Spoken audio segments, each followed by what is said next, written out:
ఖమ్మం జిల్లా కేంద్రంలోని వెంకటగిరిలో మంత్రి పొంగులేటి శ్రీనివాసరెడ్డి రహదారి నిర్మాణ పనులకు శంకుస్థాపన చేశారు. గత బీఆర్ఎస్ పాలనలో రాష్ట్రాన్ని అప్పుల తెలంగాణగా మార్చారని ఆయన విమర్శించారు. రైతుల కోసం అనేక కార్యక్రమాలు చేపట్టామని ఆయన చెప్పారు. ఇందిరమ్మ ప్రభుత్వంలో రాష్ట్ర వ్యాప్తంగా 4.5 లక్షల ఇందిరమ్మ ఇల్లు ఇచ్చిందన్నారు. అర్హులైన ప్రతి ఒక్కరికి విడతల వారీగా ఇందిరమ్మ ఇల్లు ఇస్తామని ఆయన స్పష్టం చేశారు.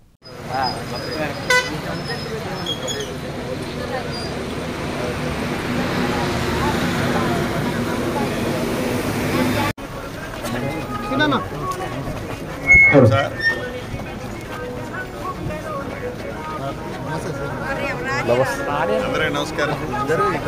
జై శ్రీరామ, జై శ్రీరామ, జై శ్రీరామ, జై శ్రీరామ. శ్రీనివాసరెడ్డి గారి నాయకత్వం, శ్రీనివాసరెడ్డి గారి నాయకత్వం.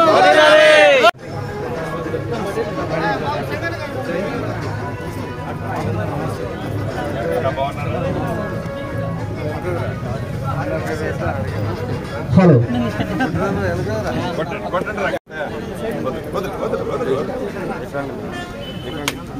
అందరికీ నమస్కారం.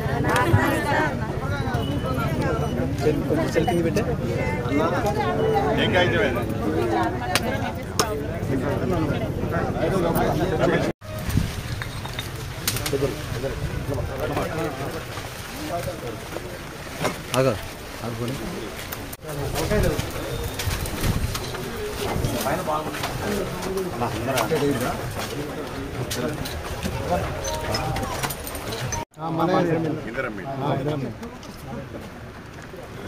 ఏంటి పై ఫ్లోర్ కడుతున్నారు? ఏంటి అది వేరే ఇండివిజువల్ కట్టుకుంటారు. స్థలం ప్రైవేట్ అది ఎట్లా కడుతున్నారు? అప్పుడెప్పుడు మనం ఇల్లు ఎంఆర్ఓ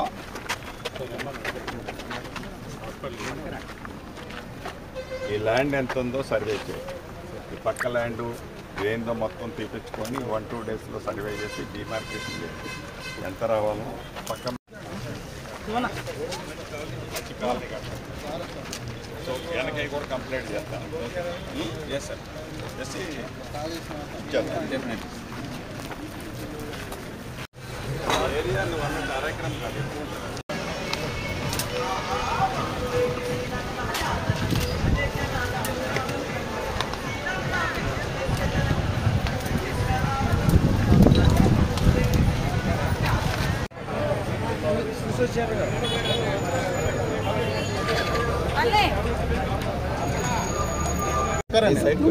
ల్యాండ్కి ఎంత ఉందో అయిపోయింది.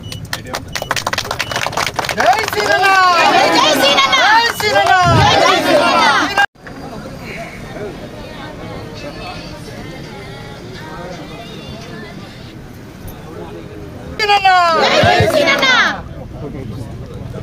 కాల్ రాని sir, call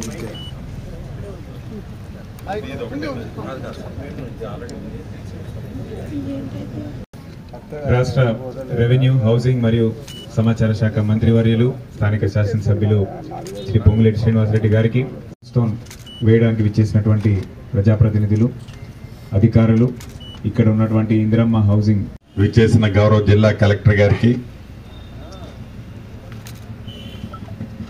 market committee chairman మిత్రులు, రాష్ట్ర పరిపాలన అంతమొందించి ప్రజా ప్రభుత్వాన్ని మీ కష్టంతో తీసుకొచ్చిన తర్వాత, ఈ ప్రభుత్వం వచ్చిన తర్వాత గడిచిన 21 నెలలలో ఒక్క ఈ ప్రాంతానికి 1247 లక్షల రూపాయలతో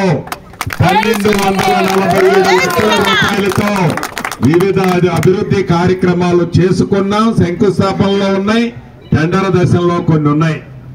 మీకు తెలియంది కాదు, ఈ ప్రభుత్వం మీ అందరి కష్ట ఫలితంతో వచ్చిన ప్రభుత్వం.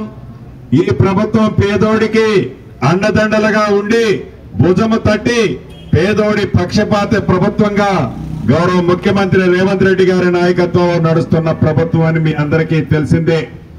ధనిక తెలంగాణ రాష్ట్రాన్ని అప్పుల పాలు చేసిన ఆనాటి పెద్దలు అప్పులు ఉన్నాయి కదా అని చేతులు ముందు పెట్టుకొని కూర్చోకుండా ఎన్నికల ముందు ఏవైతే హామీలు ఇచ్చామో ఆచరణ సాధ్యమైన ప్రతి హామీని తూచా తప్పకుండా పేదోడి కోసం ఈనాడు ప్రభుత్వం ఇచ్చే దాంట్లో భాగమే ప్రతి పేదవాడికి 200 యూనిట్ల ఉచిత విద్యుత్ ఇచ్చే కార్యక్రమం కానీ ఇంటికి ఆడబిడ్డలకి ఆర్టీసీ బస్సులో ఎంత దూరం ప్రయాణం చేసినా ₹1 ఛార్జీ లేకుండా కానీ మొన్న ఉగాది నుంచి దేశంలో ఏ రాష్ట్ర ప్రభుత్వము ఈయన విధంగా పెద్దోళ్లు తినే సన్న బియ్యాన్ని పేదోళ్ళకి పంచే కార్యక్రమం కానివ్వండి 10 సంవత్సరాలలో రేషన్ కార్డు ఆనాడు ప్రభుత్వం ఇవ్వకపోతే కొత్త రేషన్ కార్డులు రాష్ట్ర వ్యాప్తంగా 12 లక్షల కొత్త రేషన్ కార్డులు ఇవ్వడమే కాకుండా పాత రేషన్ కార్డులలో కొత్త పేర్లు ఎక్కించే కార్యక్రమం రాష్ట్ర వ్యాప్తంగా 17 లక్షలు చేర్చిన కార్యక్రమం మీ ప్రభుత్వం మన ప్రభుత్వం చేసుకుందని చెప్పడానికి సంతోషిస్తున్నాను. అంతేకాదు రైతును రాజు చేస్తామని చెప్పి ప్రభుత్వం వచ్చిన మొదటి 9 నెలల్లోనే 25 లక్షల మంది రైతన్నలకి 21,000 కోట్ల రూపాయలు 2 లక్షల రూపాయల వరకు చాలా మందికి రుణమాఫీ చేసింది కూడా మీరు ఎన్నుకున్న ప్రభుత్వం. వరేస్తే ఉరే అని చెప్తే ఆనాటి ప్రభుత్వ పెద్దలు వరేసిన రైతుని గొప్పగా చూసుకుంటూ మద్దతు ధరతో పాటు అదనంగా బోనస్ 500 రూపాయలు ఒక విడత ఇచ్చాం. రెండో విడత కూడా ఇచ్చి రైతుని రాజు చేయాలని ఈ ప్రభుత్వం ఈనాడు పనిచేస్తుంది కూడా మీకు తెలియంది కాదు. రైతు భరోసా కార్యక్రమం ద్వారా 9 రోజుల్లో 9,000 కోట్లు గత నెలలో రైతన్నల ఖాతాలో జమ చేసింది మీ దీవెనలతో ఉన్న ఈ ప్రభుత్వం. ఇలా చెప్పుకుంటా పోతే కనీసం ఒక 30 గంట పట్టుద్ది. ఈ ప్రభుత్వం వచ్చిన తర్వాత 21 నెలలలో అభివృద్ధి సంక్షేమాన్ని 2 కళ్ళలా చూస్తూ జోడెడ్డలా పేదవాడికి ఎక్కడా ఇబ్బంది బాధ నొప్పి కలగకుండా ఉండే విధంగా గౌరవ ముఖ్యమంత్రి రేవంత్ రెడ్డి గారి నాయకత్వంలో ఈ ప్రభుత్వం పనిచేస్తుంది. ఇందిరమ్మ ఇళ్ల విషయంలో కూడా గడిచిన ఆనాటి 10 సంవత్సరాలలో ఇల్లు ఇయ్యాలనే జ్ఞానం కూడా ప్రభుత్వానికి లేకపోతే ప్రభుత్వం వచ్చిన మొదటి సంవత్సరంలోనే మొదటి విడతగా 4.5 లక్షల ఇళ్లు రాష్ట్ర వ్యాప్తంగా ఇస్తూ మన ప్రాంతంలో కూడా మీ దగ్గర ఇచ్చామన్నా. హరినాథ్ బాబు గారు మిగతా మిత్రుల ఆధ్వర్యంలో 80 ఇళ్లు మొదటి విడత ఇచ్చిన కార్యక్రమాన్ని కూడా చేసుకున్నాం. ఇలా అనేక కార్యక్రమాలు చేపడుతూ నా ఆడబిడ్డలకి అన్నదమ్ములకు ఒకటే చెప్తున్నాను, ఒక్కసారి ఏదో ఇల్లు ఇచ్చాం ఇక అయిపోయింది మా దగ్గర లేదు అనేది లేదు. రాబోయే రోజుల్లో ఇంకా 3 సార్లు ఇస్తాం. 3 సార్లు ఇస్తాం. అర్హులైన పేదవాళ్ళందరికీ నీది ఏ కులమని అడగాం, నీది ఏ మతమని అడగాం, చివరికి నీది ఏ పార్టీ అని కూడా అడగాం. పేదవాడు అయ్యుంటే చాలు, పేదవాడు అయ్యుంటే చాలు.